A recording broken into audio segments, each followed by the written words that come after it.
오늘 하나님 말씀은 신약 성경 요한계시록 제3장입니다. 요한계시록 제3장 14절부터 22절에 있는 말씀까지입니다. 제가 말씀에 봉독해 드립니다. 라오디가 교회의 사자에게 편지하라. 아멘이시오 충성되고 참된 증인이시오 하나님의 창조의 근본이시니가 이르시되 내가 네 행위를 아노니 내가 차지도 아니하고 뜨겁지도 아니하도다. 내가 차든지 뜨겁든지 하기를 원하노라. 내가 이같이 미지근하여 뜨겁지도 아니하고 차지도 아니하니 내 입에서 너를 토하여 버리리라. 내가 말하기를 나는 부자라 부요하여 부족한 것이 없다 하나 내 곤고한 것과 가련한 것과 가난한 것과 눈먼 것과 벌거벗은 것을 알지 못하는도다. 내가 너를 권하노니 내게서 불로 연단한 금을 사서 부요하게 하고 흰옷을 사서 입어 벌거벗은 수치를 보이지 않게 하고 안약을 사서 눈에 발라 보게 하라. 물은 내가 사랑하는 자를 책망하여 징계하노니 그러므로 네가 열심을 내라 회개하라. 볼지어다 내가 문 밖에 서서 두드리노니 누구든지 내 음성을 듣고 문을 열면 내가 그에게로 들어가 그와 더불어 먹고 그는 나와 더불어 먹으리라. 이기는 그에게는 내가 내 보좌에 함께 앉게 하여 주기를 내가 이기고 아버지 보좌에 함께 앉은 것과 같이 하리라. 귀 있는 자는 성령이 교회들에게 하시는 말씀을 들을지어다. 아멘. 사랑과 축복의 메시지 나눕니다. 사랑과 축복합니다. 사랑과 축복합니다. 감사합니다. 오늘은 신약성경 요한계시록 3장 14절부터 마지막 22절에 있는 말씀을 중심해서 참된 그리스도인이 되려면 이라는 제목으로 말씀을 선포하고자 합니다. 여러분, 우리가 믿음의 생활하면서 하나님과 사람들 앞에 참된 그리스도인이 된다고 하는 것은 어떤 성경적인 지식을 많이 아는 것으로 되는 것이 아니고, 그리고 교회에서 귀한 직분을 가졌다고 해서 되는 건 역시 아니고, 또한 신앙의 연조가 깊다고 해서 되는 건 역시 아닙니다. 그러면 과연 우리가 참된 그리스도인이 되려면 어떠한 조건이 있어야 될까요? 그것은 바로 하나님께 대한 깊은 믿음과 믿음에 따라 최선을 다하는 선한 행실이 뒷받침되어야만 하는 것입니다. 그래서 저는 성도의 신앙생활을 달이나 궤도를 향해 쏘아 올리는 우주선에 한번 비유를 해보고 싶습니다.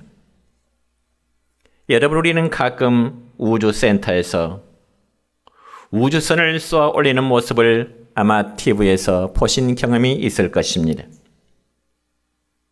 여러분, 우주센터에서 우주선을 쏘아 올릴 때요, 이제는 카운트다운을 시작하면서부터는 초긴장 상태에 들어가게 됩니다. 그래서 쏘아 올린 우주선이 정상 운행을 하게 되면 성공이라 해서 환호성을 지르면서 한마디로 흥분의 상태에 젖어들게 되는 것이지요. 그런 반면에 또한 어떤 경우에는 쏘아 올린 우주선이 몇 초가 안 되어서 공중에서 폭발해버리는, 그리고 공도로 쏘아 올린 그 우주선이 산산조각이 되어버리는 그러한 경우들도 종종 있기 마련입니다. 그러므로 우주선이 무사히 궤도나 그리고 달에 안착하는 것 같이 여러분, 우리의 믿음의 생활을 통해서 하나님 나라에까지 가는 과정에는 거기에 필요한 과정이 있게 됩니다. 여러분, 우리가 우주센터에서 우주선을 쏘아 올릴 때는 로켓이라는 본체가 있고요, 그리고 그 로켓을 이제 추진시켜주는 이제 보조 로켓이 있습니다. 그래서 보조 로켓은 로켓의 본체가 이 궤도에 진입하기까지 밀어주는 하나의 추진체의 역할을 하게 되는 것입니다. 그리고 이 보조 로켓은 연료를 다 쓰고 난 다음에는 자동적으로 본체에서 떨어져 나가게 되는 것입니다. 그런데 만약에 여러분, 이 보조 로켓이 본체 로켓에서 분리되지 않을 경우에는 그 무게감 때문에 이 본체 로켓이 계획된 궤도에 들어가지 못하고 실패하게 됩니다. 그러므로 우리의 신앙은 마치 본체 로켓으로 비유할 수 있다는 점입니다. 왜냐하면 우리의 건강과 물질과 그리고 우리 각자의 지위와 그리고 가정과 우리의 모든 것은 우리가 이 땅에 사는 동안에 신앙생활을 잘할 수 있도록 돕는 하나의 추진체 역할을 하기 때문에 그렇습니다. 그러니까 신앙이라는 이 본체 로켓이 잘 날아갈 수 있도록 보조하는 것이 현재 우리가 소유하고 있는 여러 가지의 삶의 조건들인 것입니다. 그렇지만 우리가 마지막 천국에 들어갈 때 보조 로켓은 모두 다 떨어져 나가게 되는 것이고 본체와 같은 우리 각자의 영혼만이 하나님의 나라에 천국에 들어갈 수 있는 것입니다. 그럼에도 불구하고 보조 로켓 같은 세상적인 것들이 우리가 하나님의 나라를 향하는 우리의 신앙생활을 붙잡게 될 때 아마 본체 같은 우리의 신앙은 추락할 수밖에 없게 되는 것입니다. 그래서 오늘 우리가 읽은 이 본문 말씀에 보면은 라오디게아라는 교회의 모습이 바로 그런 경우입니다. 여러분, 하나님을 잘 섬기라고 준 물질이 그들에게는 물질이 하나님을 대신하는 역할이 되어버린 것입니다. 그러니 그들의 믿음이 식어지고야 말았습니다. 그리고 물질에 빠져서 하나님을 섬기는 그들의 열심이 식어지고야 말게 된 것입니다. 그래서 오늘 읽었던 본문 15절과 16절의 말씀 보면 이렇게 기록되어 있습니다. 시작. 내가 내 행위를 아노니 내가 차지도 아니하고 뜨겁지도 아니하도다. 내가 차든지 뜨겁든지 하기를 원하노라. 내가 이같이 미지근하여 뜨겁지도 아니하고 차지도 아니하니 내 입에서 너를 토하여 버리리라. 아멘. 그러니까 주님 보시기에 얼마나 식상했으면 그들의 신앙을 내가 내 입에서 너희를 토하여 버리리라 그렇게 말씀을 하셨겠습니까? 여러분, 우리의 신앙은 뭔가 분명해야 됩니다.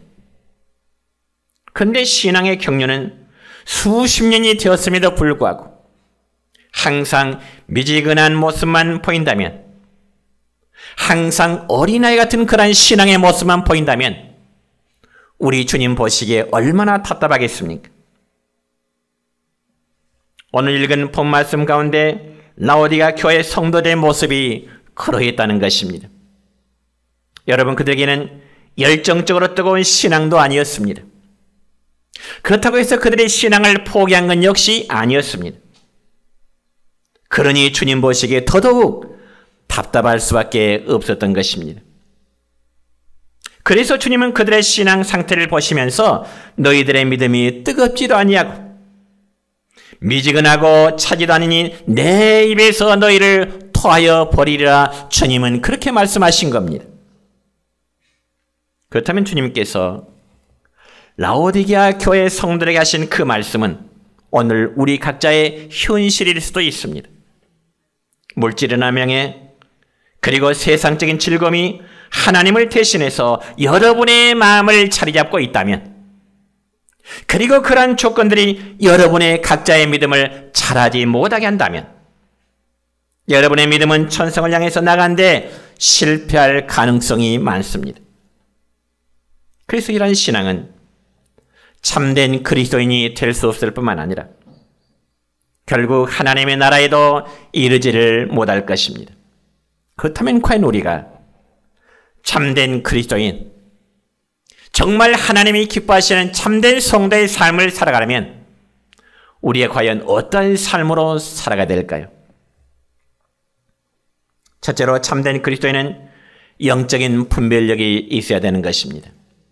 여러분, 우리는 세상에 살아가면서 하루에도 수많은 사람들을 만나고 그리고 교제하며 살아가게 됩니다. 그렇지만 그 가운데는 정말 하나님의 사람들이 가까이 해서는 안 될 사람이 있고, 심지어는 대적하여 물리칠 사람들도 있습니다. 여러분, 그 점에서 시편 1편 1절의 말씀 보면 이런 말씀이 기록됩니다. 시작. 복 있는 사람은 악인들의 꾀를 따르지 아니하며 죄인들의 길에 서지 아니하며 오만한 자들의 자리에 앉지 아니하고. 아멘. 여러분, 이 말씀 보면 복 있는 사람이라면, 이 말은 참된 그리스도인의 사람이라면, 첫째는 악인들을 멀리하라고 말씀하십니다. 그리고 죄인들과 함께 짜가지 말도록 말씀하십니다. 그리고 오만한 자들, 교만한 자들과 함께하지 말도록 하나님은 다윗의 입을 통해서 우리에게 교훈하고 있는 것입니다. 여러분, 우리는 어떤 사람과 관계성을 맺느냐에 따라서 우리의 삶 자체에 많은 영향을 받을 수밖에 없습니다. 여러분, 옛글에 보면은 금묵자흑이라는 말이 있는데요. 이 금묵자흑이란 말은 먹을 가까이 하는 사람은 자연스럽게 거머쥐게 된다는 것인데, 다른 말로 표현하자면 사람이 나쁜 사람을 가까이 하다 보면 그들의 무릎과 그들의 행동에 함께 물들기 쉽다는 의미인 것입니다. 그래서 성경에 보면 아담과 하와는 정말 그들이 대적해야 될 사탄의 미혹에 빠졌을 때 그들은 하나님께서 그토록 금하신 선악을 알게 하는 그 나무의 열매를 따먹게 된 것입니다. 그 결과 그들은 에덴 동산에서 추방을 당하고요, 모든 그의 후손들에게, 인류에게 바로 죄를 오염시키고요, 고난의 삶을 자초할 수밖에 없었던 것입니다. 여러분, 사실 시험이라는 것은 어느 누구에게나 올 수가 있습니다. 그래서 믿음의 생활을 잘하던 성도들도 어느 순간에 자신도 모르게 시험에 빠져 넘어지는 경우들이 종종 있기 마련입니다. 그리고 이러한 시험은 특히 인간 관계 속에서 오는 경우들이 많은데요, 오늘 우리 각자에게도 얼마든지 그런 경우들이 생길 수가 있습니다. 그러므로 참된 그리스도인은 영적으로 항상 깨어있도록 주님은 여러 사도들의 입을 통해서 말씀하십니다. 그래서 깨어있는 자에게 성령께서 우리를 도우심으로 영적인 분별력을 갖게 하실 것입니다. 그리고 시험에 들지 않도록 도우실 것입니다. 여러분, 신약성경 요한 1서 4장 1절의 말씀 보면 이런 말씀이 있습니다. 시작. 사랑하는 자들아, 영을 다 믿지 말고 오직 영들이 하나님께 속하였나 분별하라. 많은 거짓 선자가 세상에 나왔음이라. 아멘. 그러니까 우리가 만약 영적 분별력을 갖지 못하고 그럭저럭 신앙생활을 하다 보면은 사탄은 우리 안에 들어와서 자리를 찾게 될 것이고, 우리 각자를 자신의 도구로 사용하고자 할 것입니다. 그래서 그런 자들이 교회의 분열을 조장하게 되고, 그리고 교회 하나됨의 공동체를 이제 무너뜨리고자 하고, 때로는 그들이 교회의 편가르기를 일을 조장하기도 하는 것입니다. 그러므로 그런 사람은 하나님의 사람이 될 수가 없고요, 마귀의 수하가 되어 마치 가룟 유다처럼 불의의 도구로 쓰임을 받다 결국 멸망함에 이르게 될 것입니다. 그래서 여러분, 성도들이 받는 시험에는 두 종류의 시험이 있습니다. 그래서 첫 번째 시험은 하나님께서 우리 각자를 향하여 주시는 시험인데요, 그는 성도들에게 주시는 믿음의 시련입니다. 그러므로 믿음의 시련은 하나님께서 우리들에게 성도들의 순종 여부를 알아보는 일종의 테스트입니다.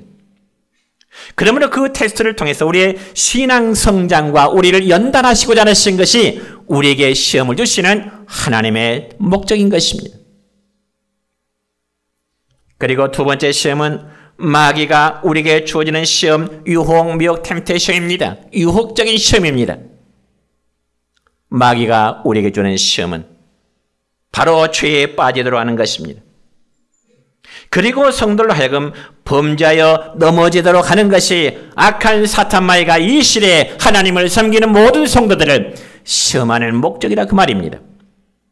다시 한번 정리하자면 하나님이 성도에게 주시는 시험은 연단을 통해서 성장과 복을 주시기 위한 목적이라면 사탄 마귀의 시험은 우리로 하여금 넘어지도록 하고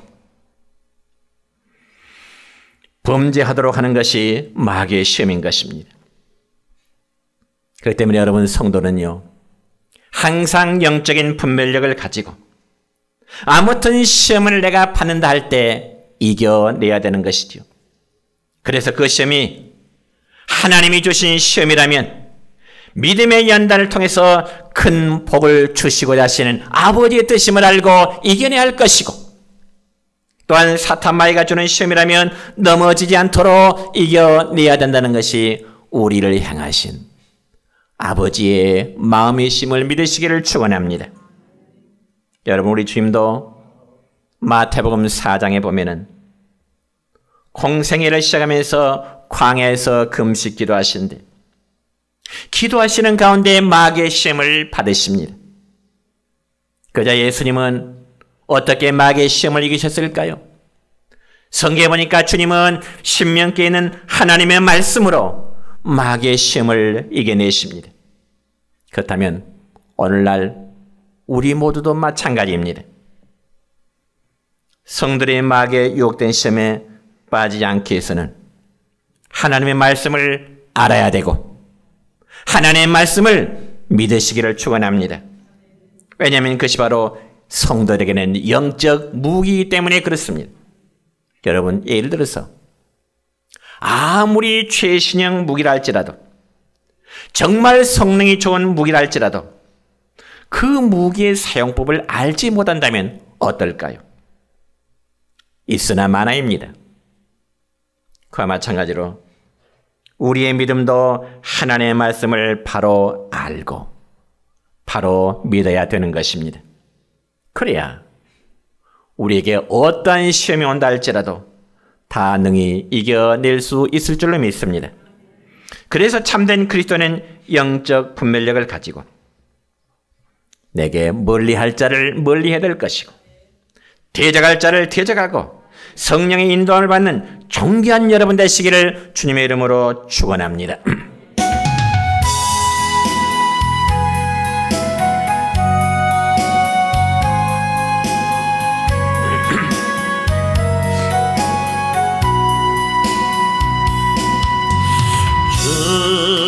주와 함께라면 가난해도 좋아. 참된 부요함이 내 맘에 가득하니까 때로는 날 유혹하려고 세상 바람 휘몰아쳐와도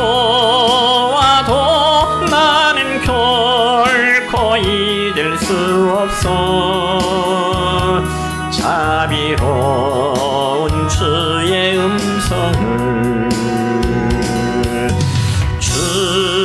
주와 함께라면 병들어도 좋아.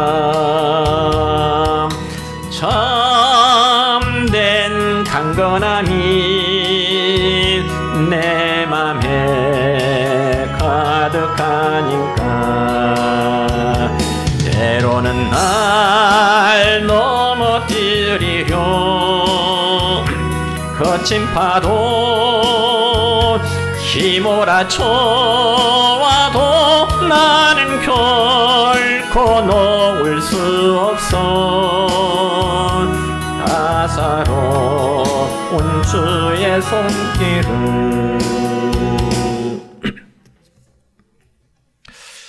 두 번째로 참된 그리스도인은 선행으로 믿음의 열매를 맺어야 되는 겁니다. 여러분 구약 성경 창세기 18장 2절로 4절까지의 말씀 보면 이런 말씀이 있습니다. 시작. 눈을 들어본즉 사람 셋이 맞은편에 서 있는지라. 그가 그들을 보자 곧 장막문에서 달려나가 영접하여 몸을 땅에 굽혀 이르되 내 주여 내가 주께 은혜를 입어 싸우면 원하건대 총을 떠나 지나가지 마시옵고 물을 조금 가져오게 하사 당신들의 발을 씻으시고 나무 아래에서 쉬소서. 아멘. 여러분 이 말씀을 보면 아브라함은 나그네의 모습으로 임재하신 여호와 하나님의 천사를 믿음으로 영접하는 모습을 기록하는 말씀입니다. 특별히 믿음의 조상 아브라함은 하루 중에 가장 뜨거운 낮 시간에 나그네 세 사람을 보게 됩니다. 그런데 여러분 우리가 통상 나그네라 하면 굳이 신경을 쓰지 않아도 될 사람입니다. 왜냐하면 전혀 모르는 사람이기 때문에 그러겠죠. 그럼에도 불구하고 믿음의 조상 아브라함은 전혀 모르는 나그네를 보자마자 자기의 장막에서 밖으로 뛰쳐나갑니다. 그리고 그를 향하여 몸을 굽혀 인사하면서 새 나그네를 자기의 장막 안으로 영접합니다. 그러면서 물을 떠다 바치면서 발을 씻게 하고 또한 그들을 쉬게 한 후에 급히 떡을 만들고 기름지고 좋은 송아지를 잡아서 요리하여 그 새 나그네에게 아주 극진히 정성껏 음식을 대접하지요. 그런데 여러분 아브라함의 그러한 행위는 누가 시켜서 한 행동이 아니었습니다. 그리고 아브라함은 새 나그네가 변장을 하고 찾아오신 하나님과 천사들은 사실을 알고 계획적으로 한 일이 아니라 성경에 보니까 이 아브라함은 부지 중에 나그네를 대접하게 되는 겁니다. 아마 아브라함 입장에서는 그 새 나그네가 평범한 사람으로 아마 그렇게 알았을 것입니다. 그런데 이 점에서 여러분 히브리서 13장 2절의 말씀을 보니까 이런 말씀이 기록되어 있습니다. 시작. 손님 대접하기를 잊지 말라. 이로써 부지 중에 천사들을 대접한 이들이 있었느니라. 아멘. 부지 중에 천사를 대접하느니 그가 누구일까요? 아브라함이었습니다. 그런데 여러분 오늘 우리가 읽은 본문 20절의 말씀에 보면 또 이런 말씀이 기록됩니다. 시작. 볼지어다 내가 문 밖에 서서 두드리노니 누구든지 내 음성을 듣고 문을 열면 내가 그에게로 들어가 그와 더불어 먹고 그는 나와 더불어 먹으리라. 아멘. 이 말씀은 주님께서 라오디가 교회의 실상 그들의 신앙의 모습을 지적하시는 말씀인데 그들은 주님을 문 밖에 쫓아낸 모습을 주님이 책망하시는 말씀입니다. 왜 그랬을까요, 여러분? 라오디게아 교회 성도는 예수님을 영접하여 자기들의 삶의 주인이 되게 하고 그리고 교회의 주인이 되게 해야 함에도 불구하고 오히려 예수님을 문 밖에 내쫓았던 사람들입니다. 그러니 교회의 참 주인은 예수 그리스도가 아니라 자신들이 교회의 주인 노릇을 했다 그 말입니다. 그러면서 그들은 주님을 문 밖에 세워놓고 주님을 영접하지도 아니하고 마치 자기들이 교회의 주인 노릇을 했던 것이죠. 그러면서 주님을 문 밖에 세워두고 자신들의 만족을 추구하고요. 마치 추객이 전도된 모습이었습니다. 그것이 바로 비극적인 라오디게아 교회의 모습이었습니다. 그래서 그들은 눈이 이제 멀고 미지근하고 그리고 가련하고 곤관 벌거벗은 수치의 모습이 바로 라오디게아 교회 성도들의 모습이었다 그 말입니다. 그럼에도 주인신 예수님은 라오디게아 교회 성도를 향하여 문 밖에서 문을 두드리면서 문을 열어달라. 문 밖에 서신 주님이 라오디게아 교회 성도의 마음 문을 두드리면서 너희들의 마음의 문을 좀 열어다오. 너무나 기가 막힌 일 아니겠습니까? 그렇다면 그것이 비단 라오디 교회에만 해당되는 말씀일까요? 아니, 오늘 우리에게 해당이 되는 말씀이 되기도 할 것입니다. 여러분, 실제로 우리나라 초기 기독교 역사 가운데 실제로 이런 일이 있습니다. 때는 1907년 1월 6일 저녁 평양 장대현 교회에서 설교하시는 당시에 길선주 목사님이 평양 장대현 교회에 심하셨는데요. 오늘 우리가 읽은 이 본문의 말씀을 이제 설교하시기 위한 말씀으로 정하고 제목은 이상한 귀빈과 괴이한 주인. 제목도 이상하지요? 오늘 본문의 말씀을 가지고 이 길선주 목사님이 저녁 설교한데 그 설교 제목이 이상한 귀빈과 괴이한 주인, 이런 제목으로 설교하죠. 그러면서 주인이 아니면서도 주인처럼 집안에 들어와 앉아서 귀인 노릇을 하는가 하면 정작 귀빈이 와서 문을 열어달라고 함에도 불구하고 문을 열어주지 않냐는 괴이한 일이라고 그런 내용으로 설교하십니다. 그러면서 그와 같은 괴이한 주인은 바로 장대현 교회에 들어앉아 있는 길선주 목사 자신을 포함해서 여러분들 모든 성도들이라 그렇게 설교하십니다.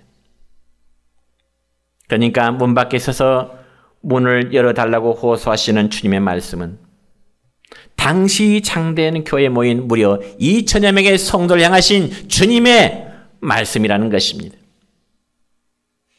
여러분, 주님은 지금도 우리 내정교회에 찾아오셔서 여러분의 각자의 마음을 두드리고 계실 것입니다. 그리고 우리의 마음속에 들어오시길 원하시는데 여전히 우리 각자가 주님을 모셔드리는 그 마음의 문을 닫고 있다면 주님은 여러분 안에 찾아오시질 않으실 겁니다. 그렇지만 우리가 마음의 문을 열기만 하면, 즉 우리 각자의 죄를 회개하고 마음을 깨뜨리고 열면 주님은 우리 안에 찾아오실 것입니다. 그러므로 참된 그리스도인은 주님을 나의 주인으로 그리고 교회의 주인으로 모시고 최선을 다해 대접하는 우리 모두가 되시기를 축원합니다. 세 번째로 참된 그리스도인은 귀한 사귐과 열심을 품고 주님과 이웃을 섬기는 자입니다. 여러분, 오늘 본문 20절의 말씀 20절 가운데 부분의 말씀 보면 이런 말씀인데요. 시작. 누구든지 내 음성을 듣고 문을 열면 내가 그에게로 들어가 그와 더불어 먹고 그는 나와 더불어 먹으리라. 아멘. 먹는다는 표현이 두 번 있습니다. 그와 더불어 먹고 그는 나와 더불어 먹으리라. 이 여기 먹는다는 의미가요, 헬라어 어문에 보면은 데이프논이라는 단어인데, 이 데이프논 단어는 아주 깊은 의미가 있습니다. 뭐냐면 우리도 역시 그렇지만 헬라인들은 하루 3끼 식사를 하는데요. 아침 식사는 주로 그들의 마른 빵에다가 이제 포도주를 찍어서 먹어요. 그 아침 식사는. 그리고 점심 식사는 그들이 일하는 현장, 길가가 되었든지 혹은 이제 어떤 공원이 되었든지 혹은 광장이 되었든지, 그러니까 일하는 현장에서 그들은 또 점심을 먹게 되죠. 그러나 저녁 식사는 여기서 말하는 먹는다는 데이프노이라는 단어가 저녁 식사를 의미하는 단어입니다. 우리가 먹는다 그러면 아침 먹는다, 점심 먹는다, 저녁 먹는다 같은 의미지만은 본문에 기록된 먹는다는 의미의 단어는 저녁 식사를 의미한다 그 말이죠. 아침도 간단히 대충 먹고 점심도 그냥 평범하게 먹지만은 그러나 그들은 저녁을 풍요롭게 먹는다 그 말입니다. 그래서 온 가족이 집에 함께 모여서 화목한 분위기 속에서 식사를 하고 또한 종종 초대한 손님과 격이 없는 친교를 나누면서 식사를 하게 되는데 바로 저녁 식탁만큼은 하루 세 끼 가운데 가장 즐거운 친교와 애정에 깃든 시간. 그래서 본문에 기록된 먹겠다는 말씀은 저녁 식사에 초대하겠다는 말로서 주님께서 격이 없이 우리와 친교를 나누시겠다는 그런 의미인 것입니다. 그래서 주님을 알고 주님을 영접하는 자는 주님과 함께 먹는 영적인 체험을 하게 될 것입니다. 여러분, 우리가 구약 성경 아가서의 말씀을 보면 이 솔로몬 왕이 나오는데 이 솔로몬 왕 주변에는 여러 여인들이 있었습니다. 첫째는 왕의 사랑을 받으며 늘 왕과 함께 있는 술람미라는 여인이 있었고요. 두 번째는 공적인 행사 때만 솔로몬 왕의 얼굴을 바라보는 어떤 비빈들이 있었고요. 또한 먼 발치에서 철기 때만 솔로몬 왕의 얼굴을 바라보는 예루살렘 성의 여인들이 있었는가 하면 아예 보지도 못하고 왕에 대한 소문만 든 여인들이 있었습니다. 그렇다면 사랑하는 성도 여러분이여, 우리의 왕 대신 예수님과 교제를 나눌 때 우리는 어떤 교제를 나눠야 될까요? 당연히 술람비 여인처럼 주님과 함께하는 그런 사랑의 교제에 나누시기를 축원합니다. 그런 반면에 어떤 교회 행사 때만 얼굴만 살짝 내미는 비빈과 같은 성도, 혹은 멀찍이 떨어져서 먼 발치에서 이제 주님을 바라보고 있다는 예루살렘의 여인들처럼 그러한 성들 역시 되어서는 안 될 것입니다. 바라긴 날마다 주님의 얼굴 뵙고 사랑의 교제를 나누는 그런 술람미 여인과 같은 성들 되시기를 축원합니다. 그래서 주님은 라오디게아 교회 성도를 책망하시면서 오늘 읽은 본문 말씀 가운데 19절의 말씀은 이런 말씀을 주십니다. 시작. 무릇 내가 사랑하는 자를 책망하여 징계하노니 그러므로 네가 열심을 내라 회개하라. 아멘. 이 말씀은 주님이 당시에 라오디게아 교회 성도들만 향하여 주시는 말씀이 아니라 이 시대 우리 내정교회에 속한 각자의 성도들에게 주시는 말씀일 줄로 믿습니다. 주님은 이런 그리스도인을 존귀하게 여기시고요, 사랑하시며 좋은 것으로 주시기를 원하십니다.